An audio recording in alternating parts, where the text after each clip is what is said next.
In today's video, I'm going to teach you how to use the COUNTIFS formula in Excel. Start by opening Microsoft Excel and getting your worksheet ready.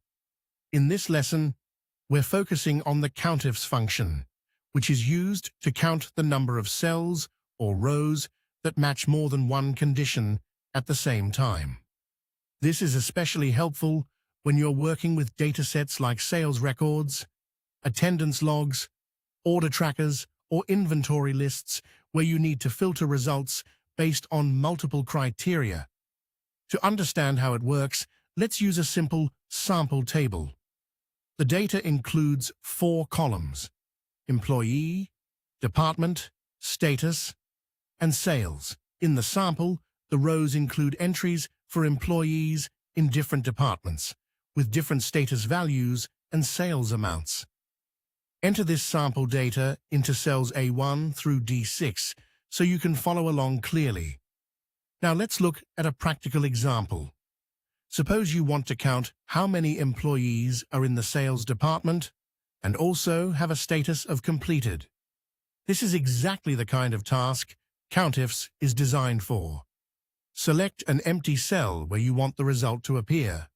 Then type the formula equals COUNTIFS, open parenthesis B2 through B6, comma, sales, comma, C2 through C6, comma, completed, close parenthesis.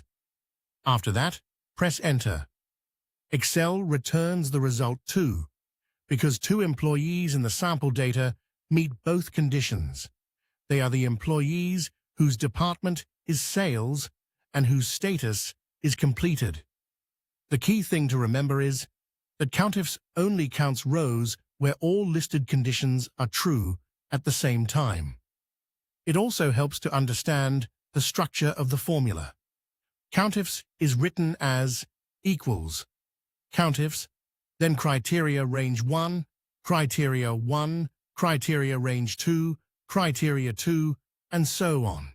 Each criteria range is the group of cells Excel should check, and each criterion is the condition that must be met in that range.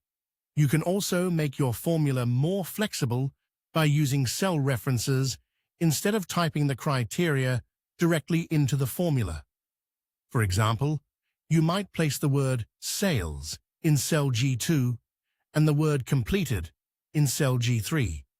Then you would use the formula equals COUNTIFS, open parenthesis B2 through B6, comma, G2, comma, C2 through C6, comma, G3 close parenthesis.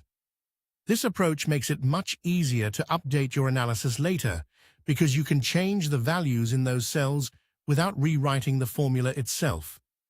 As a final tip, use COUNTIF when you only need to test one condition and use COUNTIFS when you need to count based on multiple conditions. It's a simple distinction, but it can save time and make your Excel formulas much more effective.